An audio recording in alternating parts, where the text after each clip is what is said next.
Romanos capítulo 1,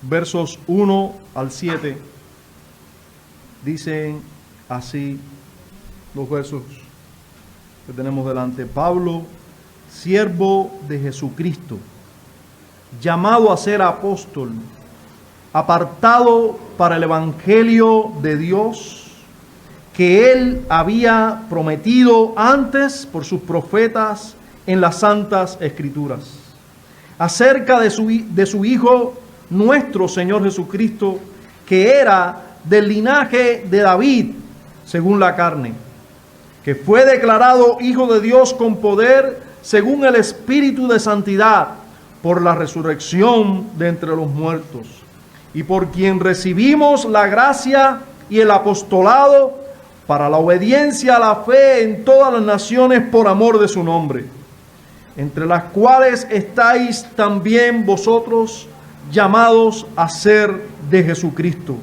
A todos los que estáis en Roma, amados de Dios, llamados a ser santos, gracia y paz a vosotros, de Dios nuestro Padre y del Señor Jesucristo.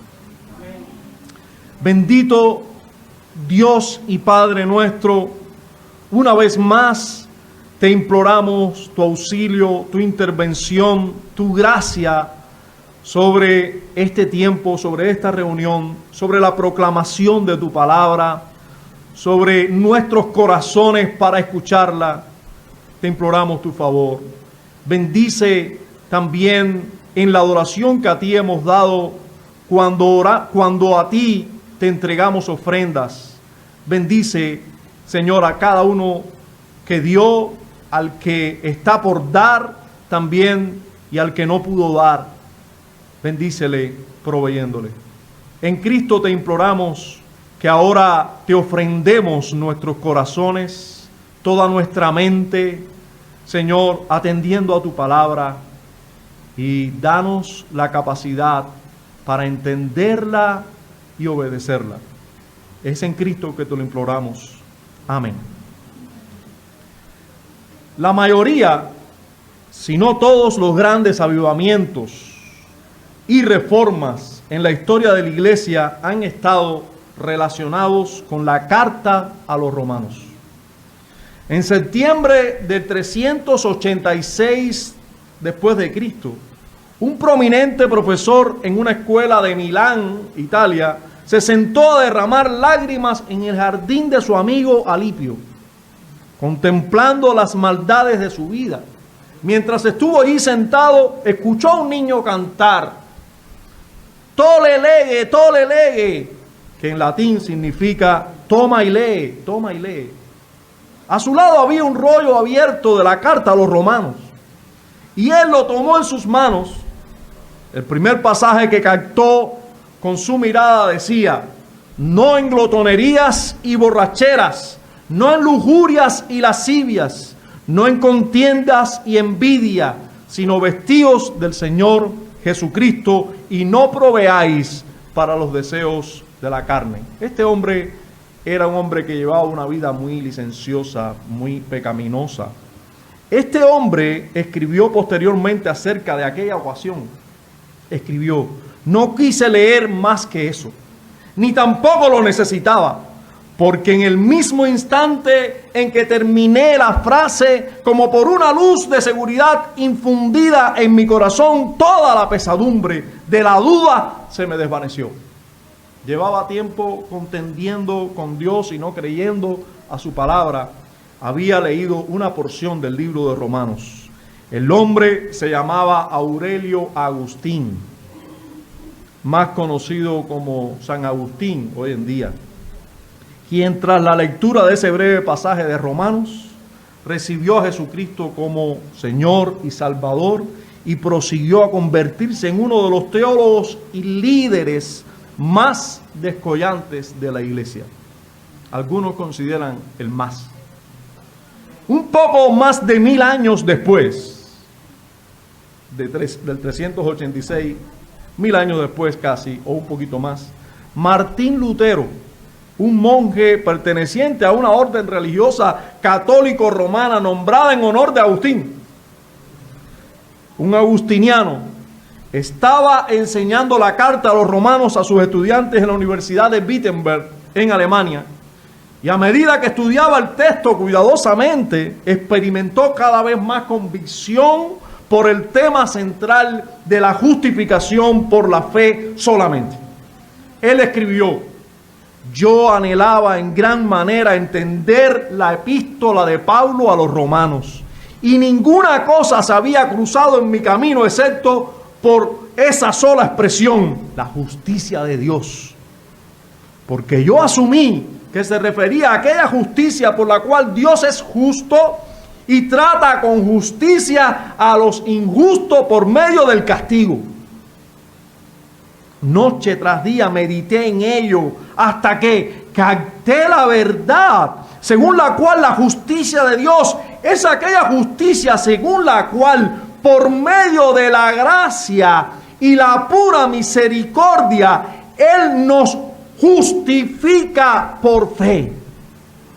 A partir de entonces sentí que yo mismo había vuelto a nacer y que acababa de pasar por las puertas abiertas del paraíso. Todas las escrituras adquirieron un nuevo significado, y allí donde antes la idea de la justicia de Dios me había llenado de aborrecimiento, ahora se había convertido para mí en una expresión dulce e inerrable del más grande amor. Este pasaje de Pablo se convirtió para mí en una puerta de entrada al cielo. Al tratar de estimar la importancia de la carta a los romanos, Juan Calvino dijo: cuando cualquier persona adquiere un conocimiento de esta epístola, se abre ante él una puerta de acceso a los tesoros más recónditos de las Escrituras. Para Calvino, la carta a los romanos era la puerta de acceso a todas las Escrituras. Martín Lutero dijo de Romano que Romano es la parte central del Nuevo Testamento y el evangelio más depurado. Por su parte, Frederick Godet, un notorio comentarista bíblico suizo, llamó al libro de Romanos la catedral de la fe cristiana. El famoso traductor de la Biblia del siglo XVI, William Tyndale, escribió las siguientes palabras en su prólogo a la carta a los romanos. Dijo: por cuanto esta epístola es la parte principal por excelencia del Nuevo Testamento y su más pura condensación del Evangelium, en latín, es decir, de nuevas de gran gozo que nosotros llamamos evangelio, así como una luz y un camino que conduce a todo el conjunto de las Escrituras, creo que resulta indispensable que todo cristiano no solamente lo conozca de memoria, sin el libro a la mano, sino que también se ejercite en ello de continuo, como si fuera el pan diario del alma. En verdad, ningún hombre puede leerlo con excesiva frecuencia o estudiarlo demasiado bien, porque entre más se estudia, más fácil resulta. Entre más se mastica, cuanto más agradable es su sabor, y cuanto más se escudriña a fondo, cosas cada vez más preciosas se hallan en él. Así de grande es el tesoro de cosas espirituales que yacen aquí escondidas. Un popular expositor bíblico, quien transmitió por radio mensajes semanales, por supuesto no en nuestro país, sobre la carta a los romanos en el transcurso de 11 años.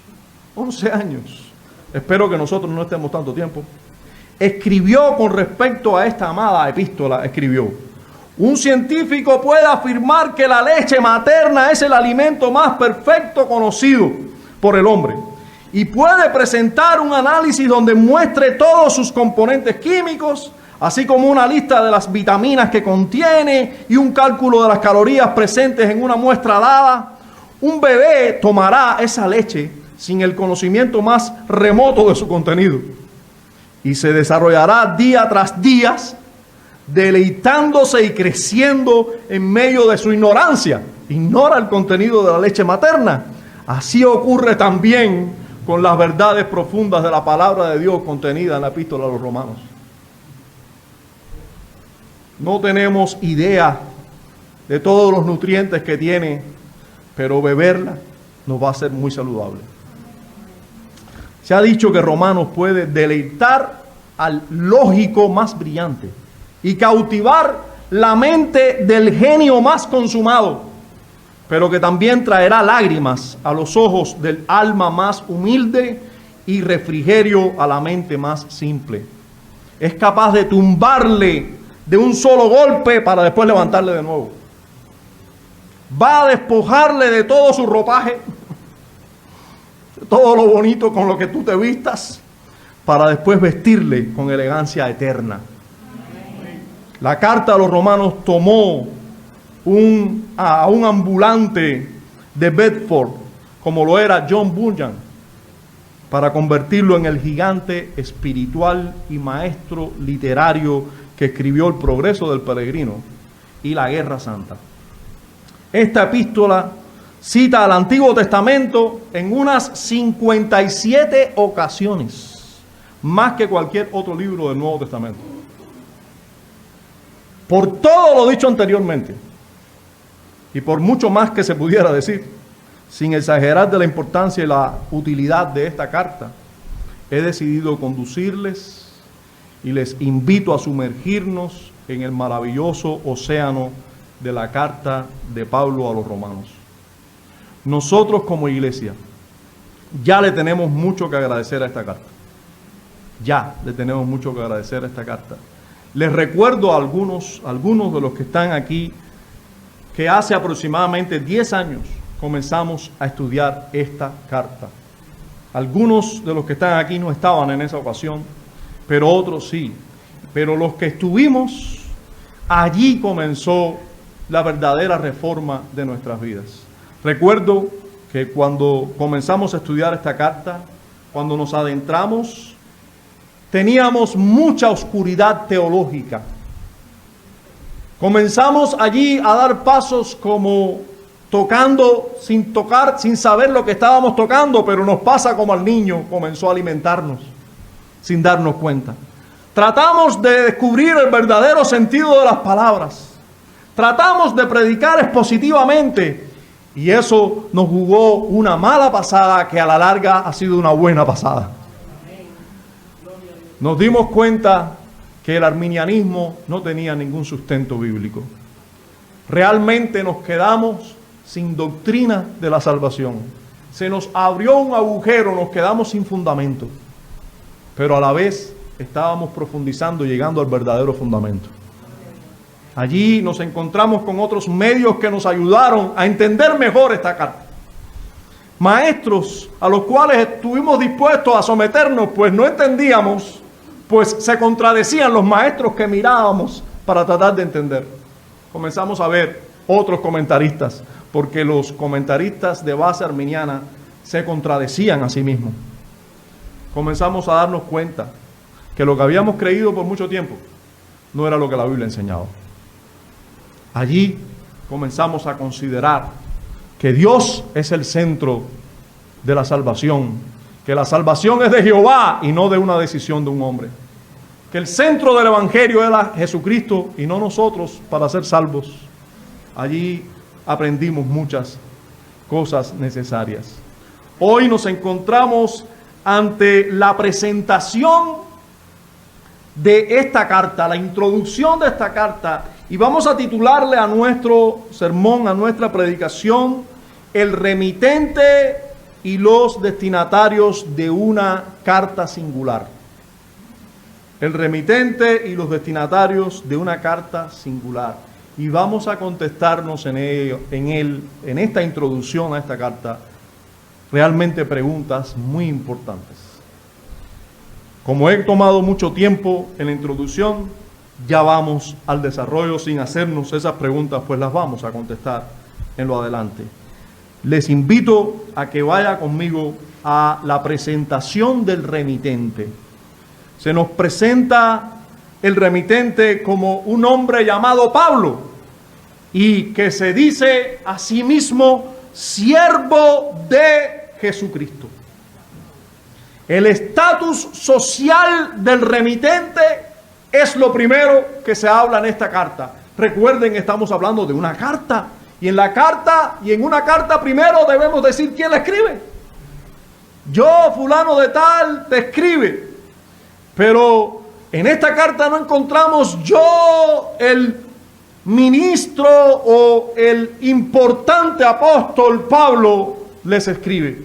Sino que Pablo comienza diciendo, Pablo, siervo de Jesucristo. La idea que muchos tienen hoy de un siervo de Dios, el término siervo de Dios hoy se usa con tanta pompa que se ha distorsionado por completo.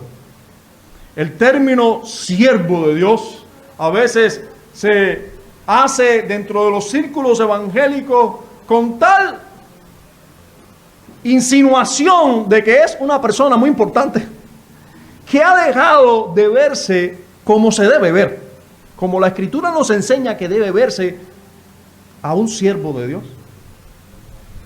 Se presenta en muchos púlpitos hoy, nos va a predicar el siervo de Dios, fulano de tal. Y nosotros tenemos una idea de siervo que realmente dista mucho de la idea que tenemos delante. Hoy muchos tienen una idea muy equivocada de lo que es un siervo de Dios. Sin embargo, la palabra siervo, hermanos, la palabra siervo en este verso no es otra cosa que la palabra esclavo. Es la misma palabra que definía a los esclavos de esa época. No se traduce en el griego la palabra esclavo o siervo. La palabra doulos, esta palabra no tiene otra traducción, no tiene otro significado. Siervo, esclavo. Y todos sabían en esta sociedad qué cosa era un siervo, un esclavo. Alguien que no tenía derecho de muchas cosas. Alguien que no aspiraba a tener ningún derecho. Alguien más bien que tenía un listado de deberes, pero el listado de los derechos estaba en cero. Esto es un siervo. Pablo presenta su estatus social, el estatus social que él tenía ante Dios y ante aquellos que le podían entender. Él es un esclavo de Jesucristo. Él es un siervo, un servidor de Jesucristo. Él no tiene derechos, él tiene deberes ante Cristo. Observemos además que Pablo no era esclavo de ningún hombre. Él no era esclavo de nadie. Él no era esclavo de sus propios deseos o de su concupiscencia. No, él era esclavo de Jesucristo. Él no era esclavo del mundo. Él no era esclavo de lo que el mundo le imponía, como muchos hoy son esclavos, tristemente, sino que él era esclavo de Jesucristo. Mire que él era esclavo de Jesucristo, o sea, del Hijo de Dios, que se humanó y vivió y murió en su lugar por sus pecados. Él es esclavo de un Señor que le amó, pero que además tiene verdadero y eterno poder. Él es esclavo de quien se puede ser esclavo en la mejor manera. Pero ese esclavo no se cree con derechos, es un esclavo. De ese es esclavo, pero es un verdadero esclavo de él. Atendamos al comunicado implícito de la palabra Jesucristo, porque él es esclavo, se presenta como esclavo de Jesucristo. Miren, esta palabra nos dice que él es Jesús, porque la palabra Jesucristo tiene dos términos unidos, Jesús y Cristo. Y cuando Él nos está diciendo, yo soy esclavo de Jesucristo, note que Él está diciendo, yo soy esclavo de Jesús, palabra que conlleva y que nos dice algo, nos dice que Dios es el Salvador. Jesús quiere decir Dios salva. Él está diciendo, yo soy esclavo de Jesús, que es Dios que salva, que está con nosotros, y de Cristo, o sea, del Mesías prometido, del ungido de Dios, del Salvador. Pablo es esclavo de Jesús el Cristo. ¿Eres tú esclavo de Jesucristo? Espero que no contestes de boca para afuera, porque eso tiene implicaciones.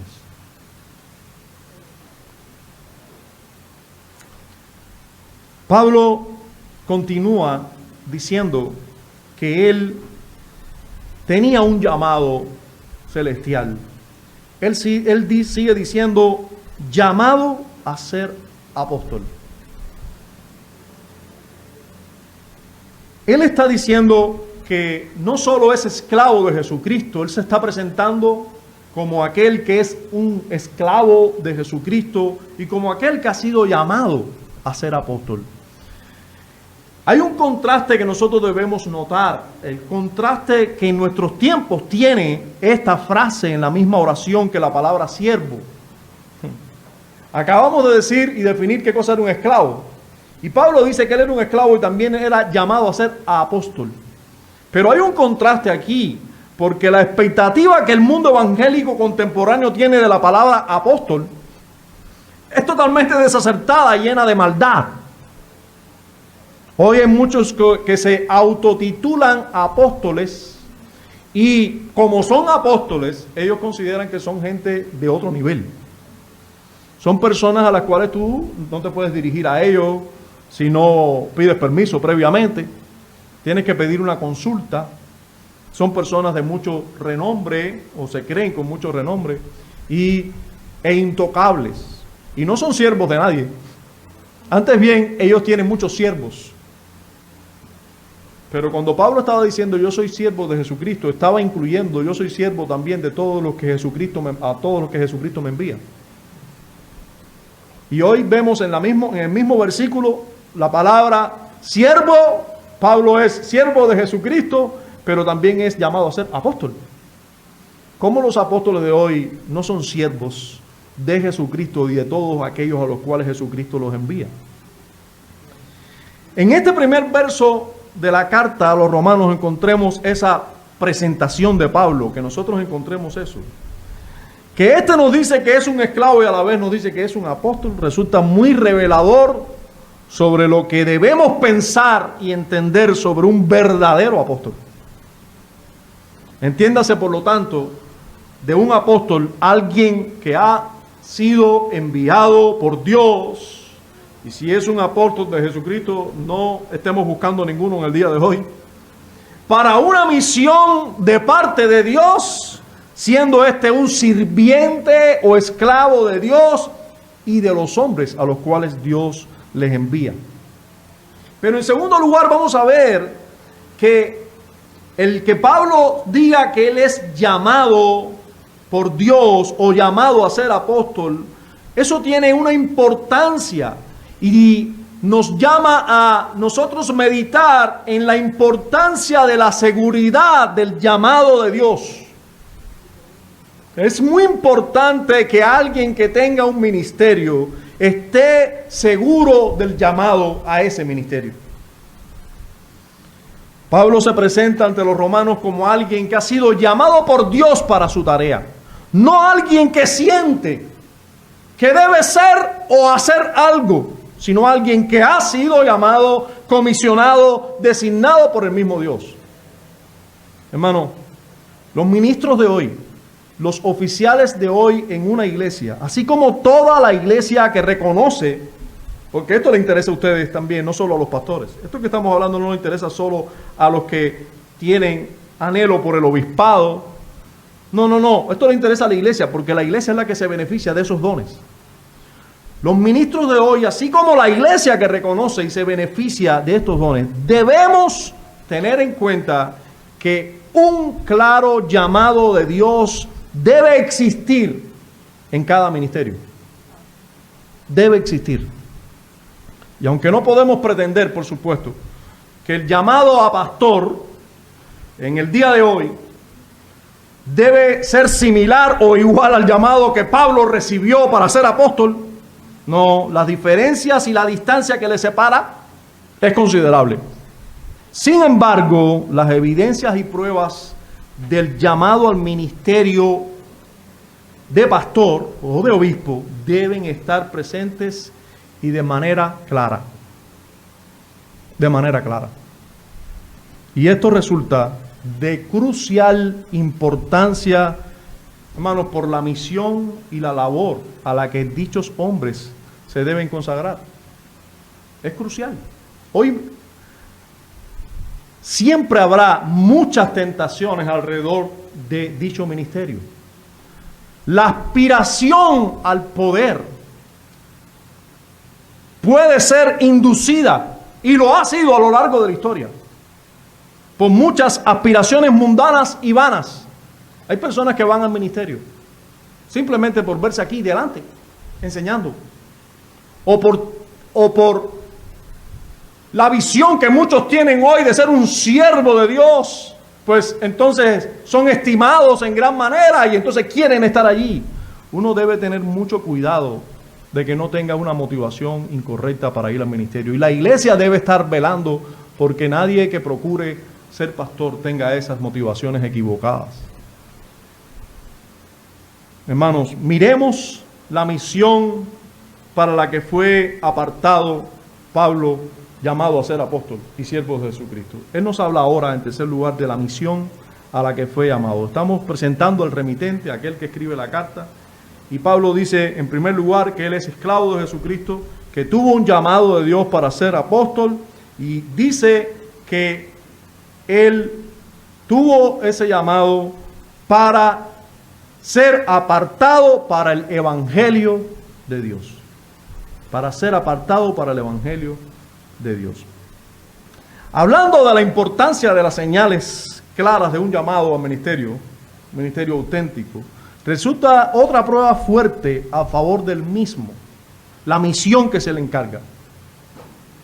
Se les aparta para la tarea de vivir para el evangelio de Dios. Pablo dijo, yo fui llamado a ser apóstol y apartado para el evangelio de Dios. Para los pastores hoy no es diferente eso. Son llamados para que se dediquen por entero al evangelio de Dios. Y ya eso implica una gran responsabilidad que conlleva a que estemos seguros del llamado de Dios.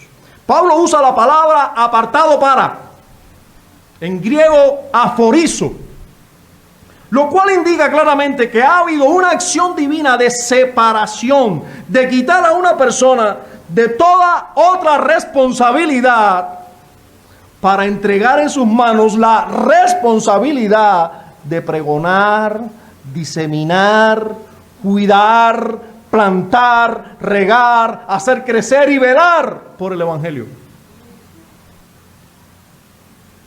Sí. Se le quita toda responsabilidad, se aparta. Pablo dice apartado para.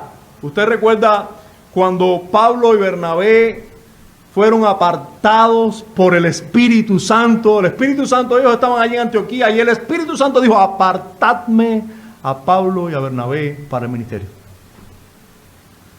De esta manera nosotros podemos decir que así debe ser apartado un hombre de Dios para vivir para la extensión del reino de Dios, para el evangelio.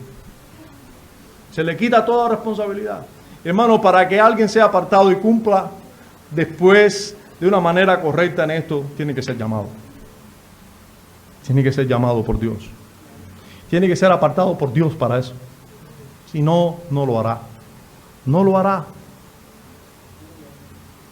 Notemos cómo se le nombra al evangelio en este verso. Se le dice al evangelio el evangelio de Dios. El evangelio de Dios, no el evangelio de la prosperidad, fíjense. Se le llama el evangelio de Dios, no el evangelio del hombre o de la decisión importante. Se le llama el evangelio de Dios. Ya mucho se ha hablado de la palabra o del significado de la palabra evangelio. Mucho se ha hablado. No es otra cosa que buena noticia. Ya todo eso lo sabemos. Ahora, pero aquí se nos dice que esas buenas noticias son de Dios o vienen de parte de Dios, porque es el evangelio de Dios. O sea, que el evangelio son buenas noticias de Dios para el hombre. No puedo dejar de recordarme de aquellos ángeles que vinieron en el nacimiento de Jesús. Se le presentaron a aquellos pastores y le dijeron: hay nuevas de gran gozo, buena voluntad para con los hombres.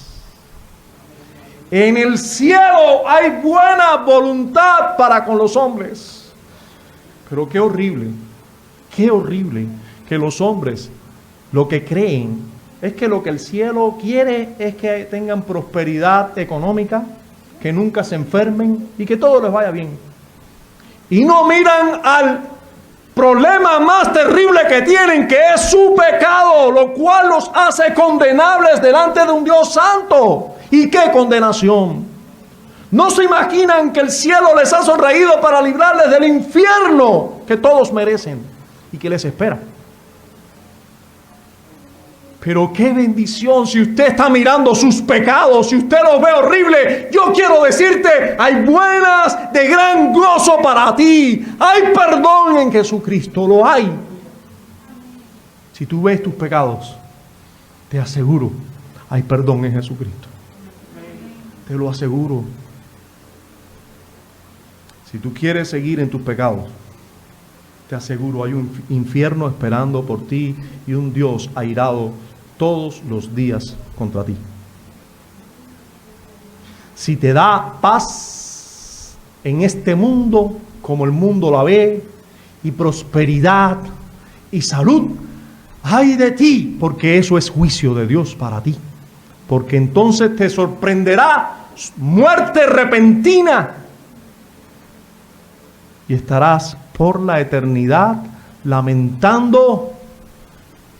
Incluso hasta este predicador estarás recordando por mucho tiempo. No sé si recordarás su nombre, no sé si recordarás el lugar donde lo escuchaste, pero recordarás sus palabras como del mismo Jesucristo condenándote por la eternidad.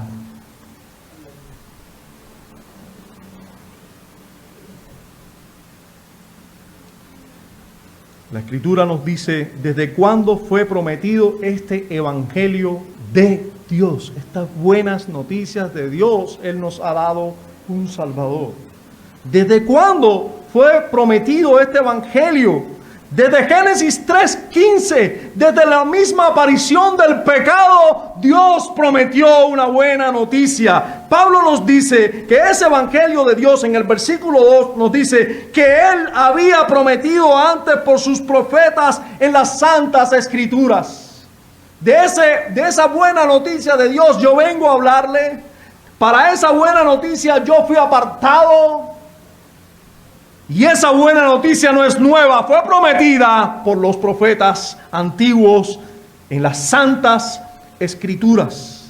Y yo les quiero recordar que ya desde el mismo comienzo de la violación del pacto de obras por nuestro primer representante y cabeza federal, Adán, desde ese mismo momento fue prometida una salvación por medio de Dios.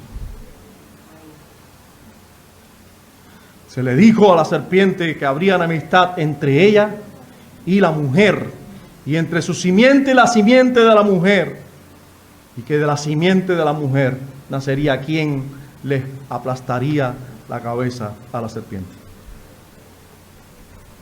Allí sucesivamente, a través de todas las escrituras, después vemos más revelación, más corriendo la cortina sobre esa buena noticia de que Dios salvaría al mundo de sus pecados y de, por supuesto, del Salvador del mundo y de sus pecados.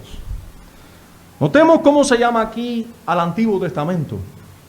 Y se los digo a aquellos que piensan que ya leyendo el Nuevo Testamento es suficiente.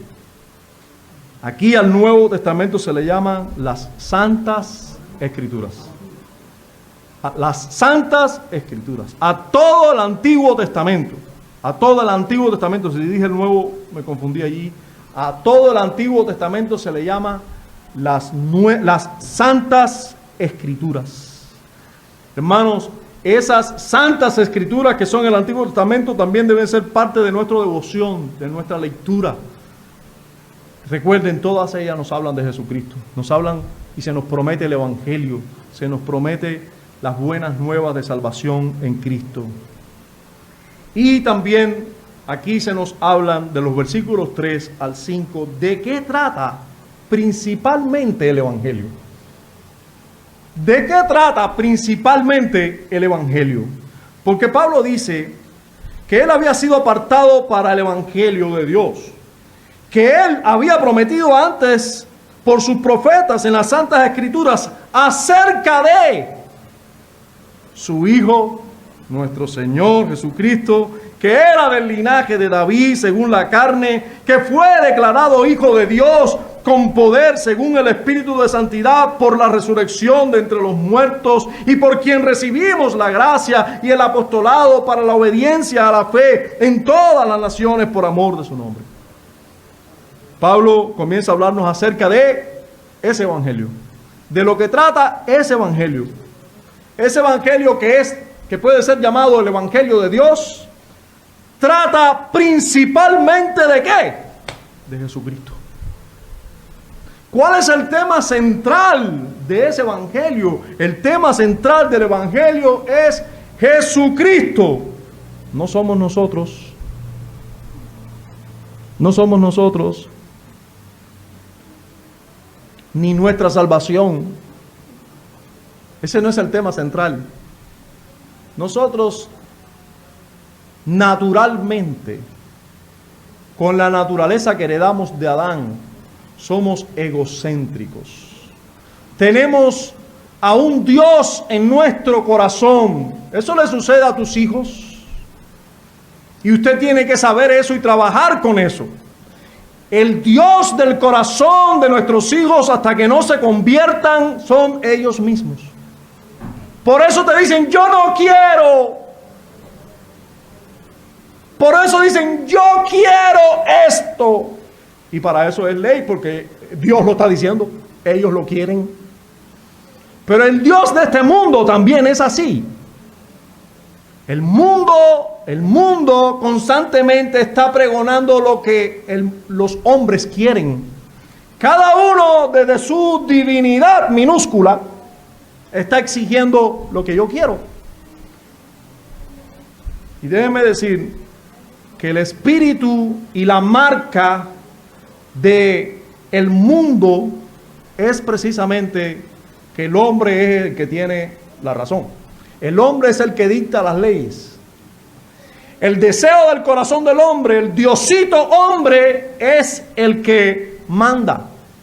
Hoy, si el hombre determina que nacer con un órgano masculino no es importante, tú puedes decir que tú eres una mujer aunque tengas un órgano masculino, porque el hombre lo dice, porque el hombre siente que es así, y si siente que es así, él lo dice, suficiente, hay que aceptarlo. No importa que tú digas que eres una gallina, no importa, tú te sientes gallina, perfecto. Cacarea y agáchate para ver si pones algún huevo. Porque si te sientes gallina, no importa. Tú eres quien dice lo que es o lo que eres. ¿Y usted sabe de dónde viene eso? Del pensar que ellos son el centro del mundo, del pensar desde su corazón, donde ellos están entronados, donde ellos son Dios. Un Dios con minúscula, por supuesto, pues no logra nada ni puede hacer nada. Realmente no tiene poder, pero ellos se consideran así con poder. Por eso vemos allí en Apocalipsis que la marca de la bestia, que la marca de este mundo, que los que están marcados por este mundo, los que están marcados por la bestia, tienen una marca que es 666. Y este número es número de hombre. Y no es una marca física, como no es una marca física los que están marcados por Jesucristo, en los cuales Dios es el Rey.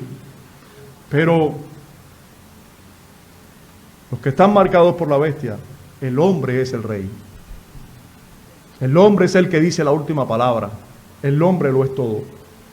Esos así estarán marcados en sus manos con sus acciones y en su mente con sus pensamientos. Todos los que están marcados por la bestia, así están marcados en este mundo. Aquí hay personas marcadas así, como espero que hayan marcado por Cristo también. No se trata del evangelio del hombre. No. El tema central del evangelio no eres tú. El tema central del evangelio no soy yo. El tema central del evangelio es Jesucristo. Y yo les voy otra vez a llevar al texto. Pablo dice que él es apartado para el evangelio, que él había prometido antes por sus profetas en las Santas Escrituras acerca de es el evangelio, acerca de Jesucristo es el evangelio, acerca de su Hijo, nuestro Señor. Nuestro Señor, ya no es solo de Pablo, sino de aquellos remitentes. Pablo los incluyó. Y le dice, recuerden, Él es tu Señor. El tema del que se trata el Evangelio es que el Hijo de Dios eterno, fíjense que dice acerca de su Hijo, con mayúscula, nuestro Señor Jesucristo. Ahora, cuando nosotros hablamos de su Hijo, estamos hablando, cuando la Escritura nos habla de su Hijo, nos habla de la eternidad del Hijo de Dios. Pero cuando dice nuestro Señor Jesucristo, nos está hablando de ese Hijo humanado, el cual se humilló a sí mismo y se hizo hombre, así humillándose, no aferrándose a la condición de Dios, sino que se hizo hombre, se humilló. Acerca de esto es el Evangelio. Nuestro Señor Jesucristo se humanó siendo del linaje de David según la carne, es lo que sigue diciendo Pablo, que era del linaje de David según la carne. Y esto, hermanos, es una excelente noticia para el hombre. Esto es exactamente la médula, el centro del evangelio, de lo que se trata el evangelio. Es una excelente noticia, pues Dios mismo vino a salvarnos. ¿De qué te quejas tú? ¿De qué tienes derecho a quejarte en esta vida? Cuando Dios mismo vino a resolver el mayor de tus problemas. ¿De qué manera puedes ser más eficaz la demostración de la buena voluntad de Dios para salvar a los hombres? ¿De qué manera puede mostrarse más que dando a su propio Hijo o mirando a Dios, descendiendo Dios mismo para salvarnos? Es importante que nosotros veamos cuánta importancia le dio Dios a la salvación, a demostrar su amor, a mostrar en los siglos presentes y venideros cuánto amor Él es, mostrando ese amor plenamente, descendiendo, haciéndose hombre y muriendo en el lugar de los hombres, viviendo y muriendo en el lugar de los hombres, para que tú y yo, hermanos, hoy le demos la importancia de vida. Dios le ha dado esa importancia. ¿Cómo tú le vas a dar una importancia menor? Ese Hijo de Dios que se humilló a sí mismo, tomando la naturaleza humana, también fue exaltado a la condición humana por el Espíritu de santidad que siempre demostró poseer, Cristo demostró poseer siempre el espíritu de santidad, como se nos dice aquí. Dice que fue declarado Hijo de Dios con poder según el espíritu de santidad. Dice el versículo 4, y también por la resurrección de entre los muertos. Cristo demostró ser Hijo de Dios con poder y por el espíritu de santidad, por su piedad demostrada durante toda su vida y que siempre demostró tener, y por haber también resucitado de entre los muertos para no ver muerte jamás. Y nosotros podemos sumarle allí, pues es una declaración bíblica también, por su ascensión al cielo. Siendo él el primero entre todos sus hermanos de pasar por ello. El Evangelio se trata de Jesucristo.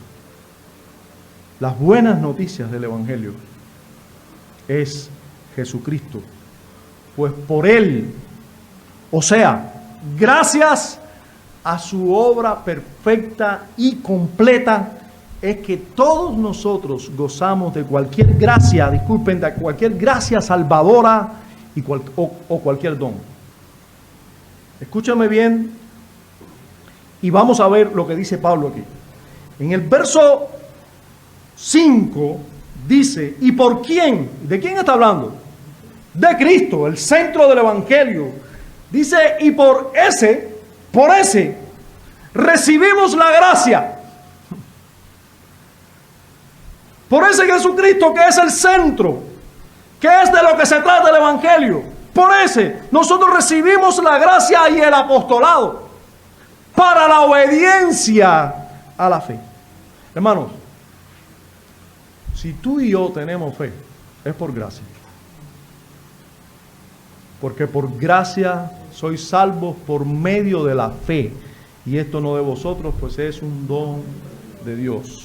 Pues a vosotros les es concedido a causa de Cristo que creamos y también que padezcamos por Él. Os es concedido. De manera que también a los gentiles ha dado Dios arrepentimiento para salvación. ¿Quién se arrepiente? Nosotros. ¿Por qué nos arrepentimos? Porque nos es concedido. Jesús dijo, ninguno puede venir a mí si no le es dado de Dios. Ninguno puede venir a mí si no es traído por Dios. Esa gracia de nosotros poder ir, ese don, cualquier don, el apostolado, cualquier don que tengamos, son gracias recibidas. ¿Gracias a qué? Valga la redundancia, gracias a la obra completa de Cristo. Es por medio de Él que nosotros podemos tener esa gracia.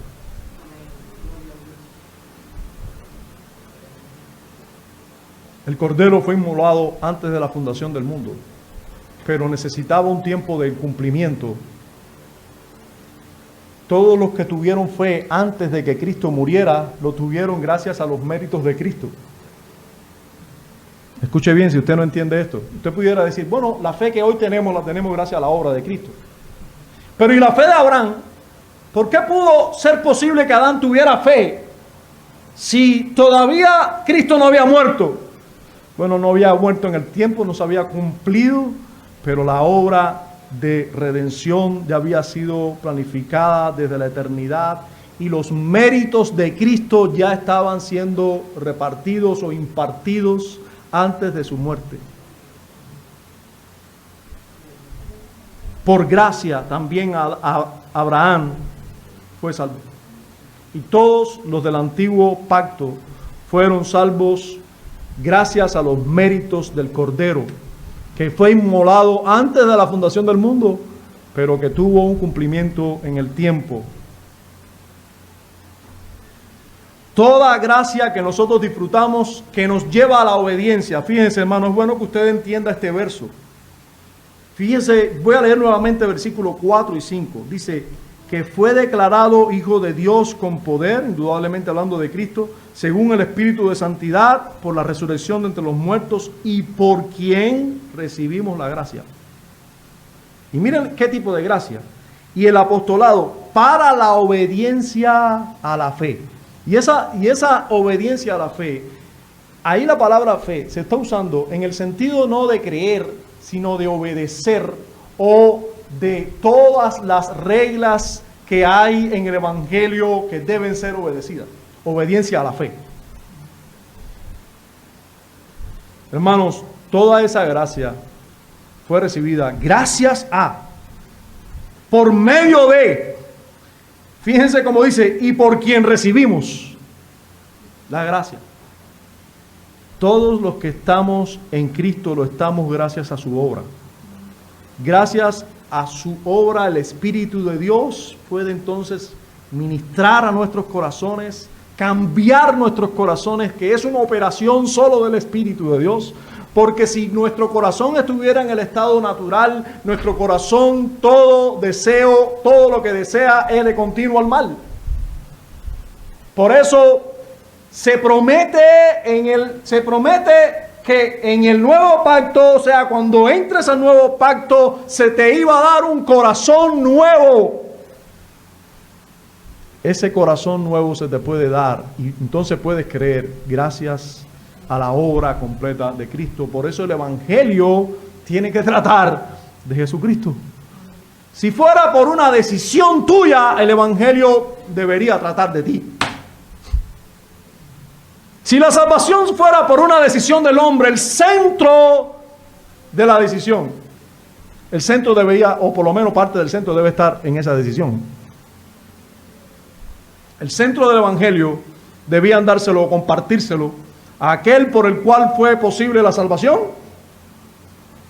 y también a aquellos que decidieron. Pues la decisión es muy importante, pero aquí no se habla de la decisión. Aquí se habla incluso de que las decisiones, si es que son decisiones, la obediencia a la fe es por medio de. Es muy importante que todo creyente vaya a la Biblia para que la Biblia le hable. Y no que vaya a la Biblia a hablarle para que la Biblia le conteste. O le conteste lo que él quiere o siente. No, deja tu sentir al lado y ve para que la Biblia te hable y tú sientas después según lo que la Biblia te habla.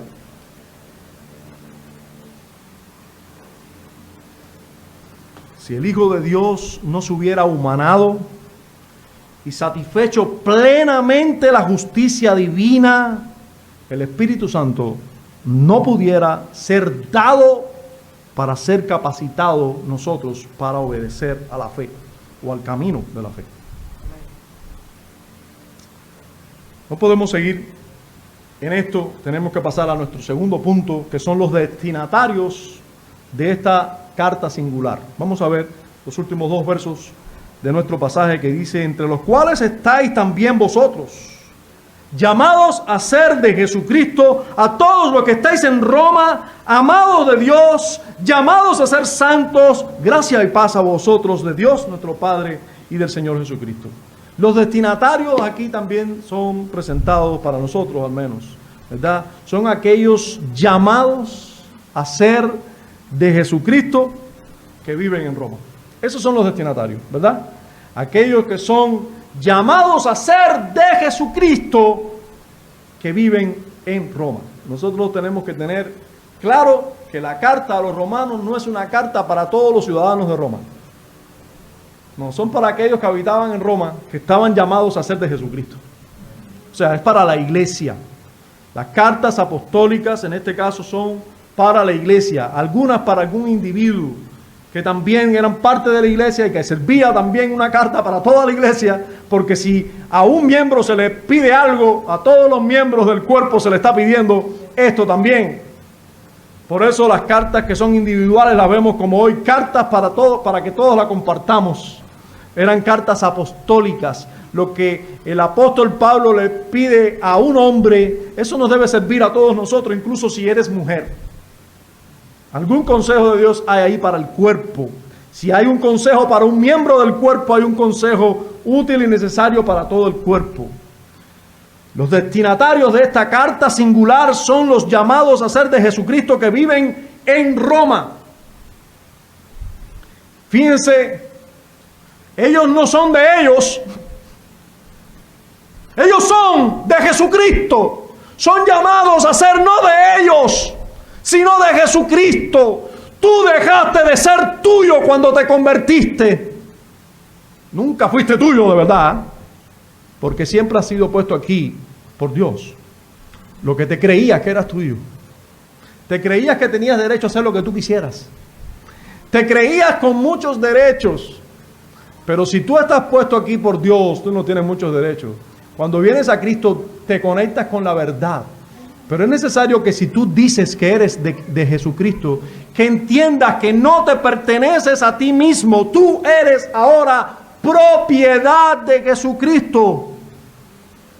Y esto, hermano, tiene un fundamento lógico, correcto, concreto y fuerte. Jesucristo lo ha hecho todo por ellos. Jesucristo lo ha hecho todo por ti. Lo ha hecho todo por ti. También estos destinatarios son amados de Dios. Son amados de Dios. Bendito sea Dios porque ha amado a algún hombre. Está de más que yo les recuerde la historia porque se ha repetido en el tiempo. La historia de aquellos que se encuentran con el pasaje de Romanos 9, donde se asustan, se sorprenden y se alarman porque encuentran ahí la declaración que Dios aborreció a Esaú. Se encuentran con aquella declaración y dicen, ¿cómo es que Dios aborrece a Esaú? Qué bueno que muchos de los que se preguntan eso se han encontrado con hombres que conocen a Dios, que conocen su palabra, que se conocen a sí mismos y le han podido contestar a estos que se alarman con ello, le han podido contestar. Sin embargo, lo que me preocupa, me alarma, me asombra en ese pasaje no es que Dios aborrezca a Esaú, sino que ame a Jacob. ¿Cómo es que un Dios santo, un Dios en el cual no hay pecado, que habita en luz, puede amar a un pecador tan horrible como cualquier ser humano? ¿Cómo puede hacerlo? ¿Cómo Dios puede amar a Jacob?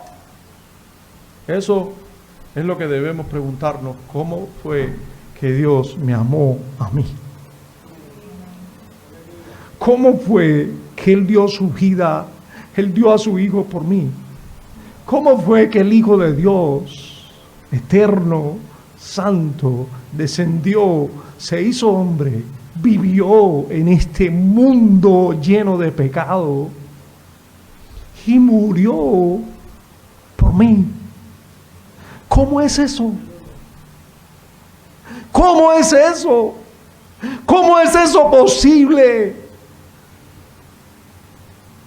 ¿Cómo puede ser que eso ocurra? Estos hombres que están en Roma, que algunos son esclavos, que algunos todavía respiran sus pecados, se les dice, ustedes son amados de Dios. Ustedes son amados de Dios.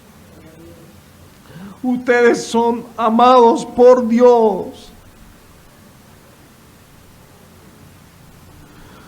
Recordemos que ese amor de Dios, la base de ese amor, no es un sentimiento. No es que Dios siente amor por nosotros. Si Dios sintiera amor por nosotros, o sintiera más tiempo aborrecimiento que amor.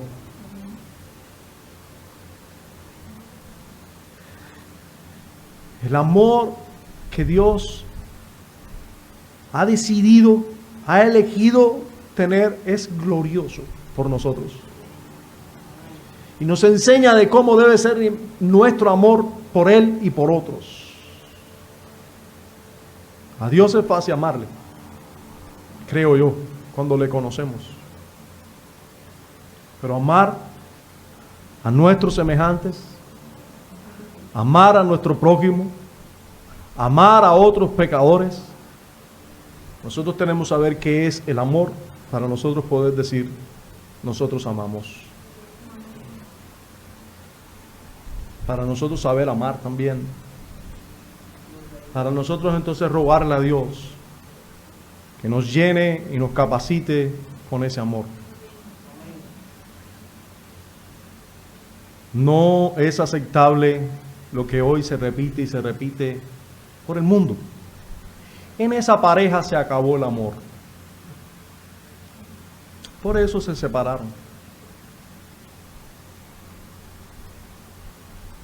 Se acabó el amor porque eso que ellos estaban experimentando era un sentimiento.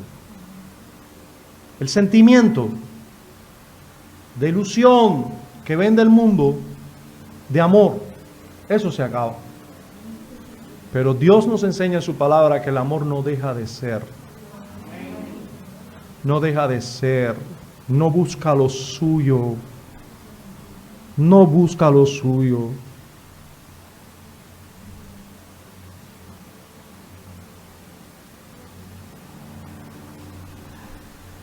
Estos destinatarios son amados de Dios, son llamados a ser santos.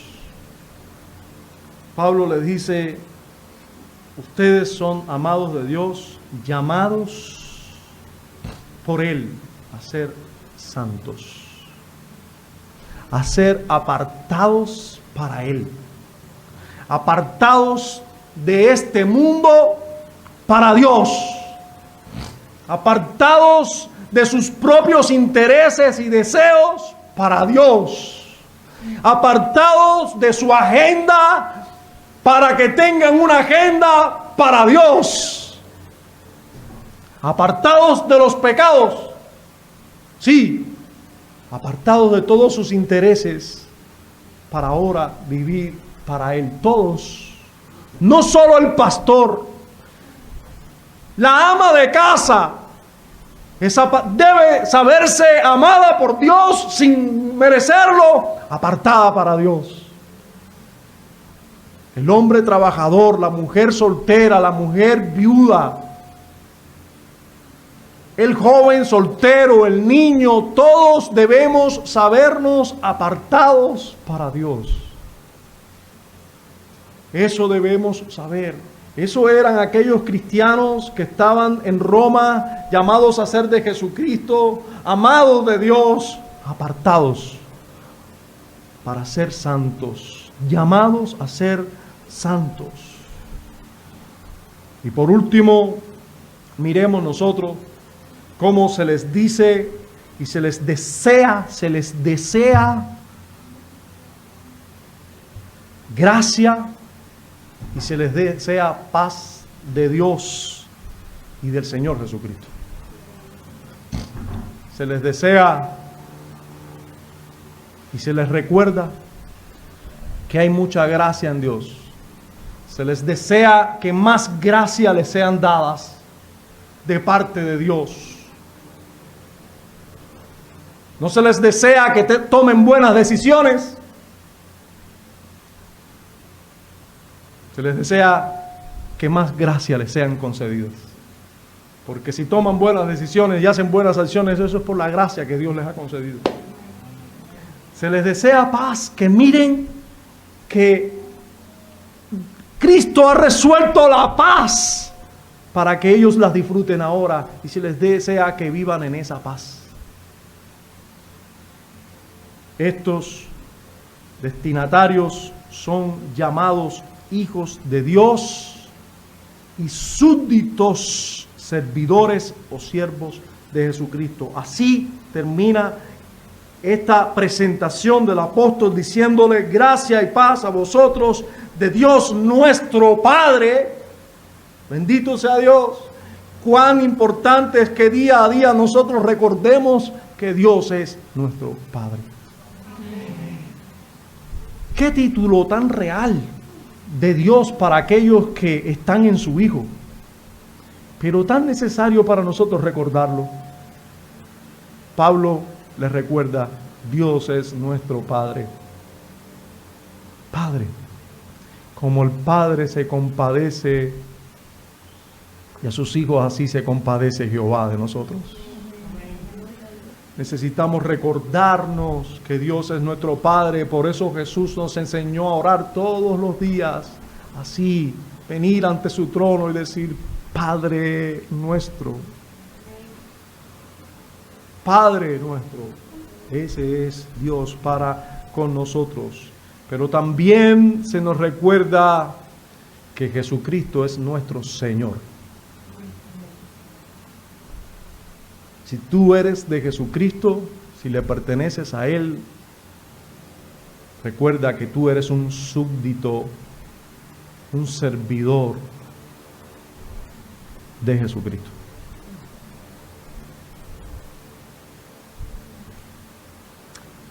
Esta larga pero sumamente instructiva y reveladora presentación o introducción de la carta del apóstol Pablo a los creyentes en Roma nos llama a reflexionar sobre asuntos medulares de la vida y de la fe.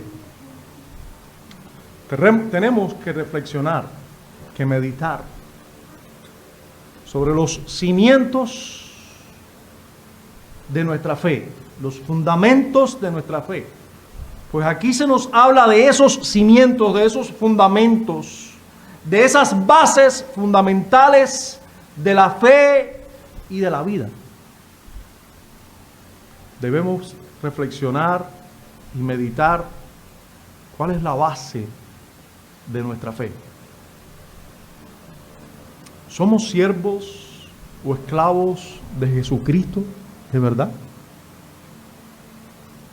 ¿Tú dices que Jesucristo es tu Señor, pero vives en consecuencia a eso? ¿Tú vives para tu Señor? ¿Tú sabes lo que quiere decir que tú eres súbdito, servidor, esclavo de Jesucristo? ¿Tú sabes lo que eso quiere decir? Que no haces lo que tú quieres, sino lo que Él. Que cuando vengan los momentos de crisis a tu vida, no haces... Hermanos, esto es cristianismo, lo demás es sentimentalismo. Esto es cristianismo, lo demás es religión. Tú vas a la iglesia, te llevas bien con todo el mundo, saludas al pastor, procuras la membresía, te quieres meter en el agua, pero el cristianismo es ser de Cristo y no tuyo. Él es tu Señor, no tú tu Señor. Se acabaron tus intereses, se acabaron tus méritos o tus deseos o lo que tú quieras. Esta carta va a procurar y lo va a hacer. Te va a quitar todo tu ropaje de religión.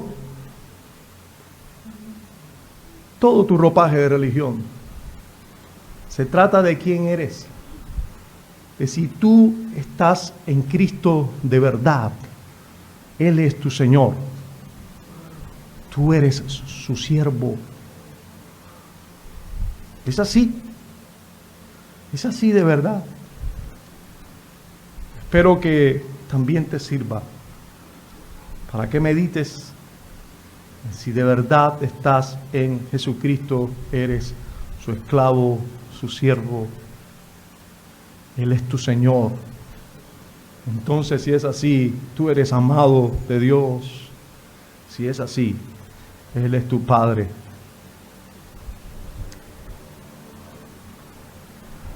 Padre nuestro, sea bendito tu nombre. No solo hoy, en la reunión donde te adoramos juntos, sino cada día, cada minuto, cada instante de nuestras vidas. Nuestros corazones sean capacitados por ti, por tu gracia, nuestra mente y todo nuestro ser para llamarte nuestro Padre, pero también nuestro Dios, Señor. Concédenos, Señor, el vivir como siervos tuyos. Concédenos vivir así.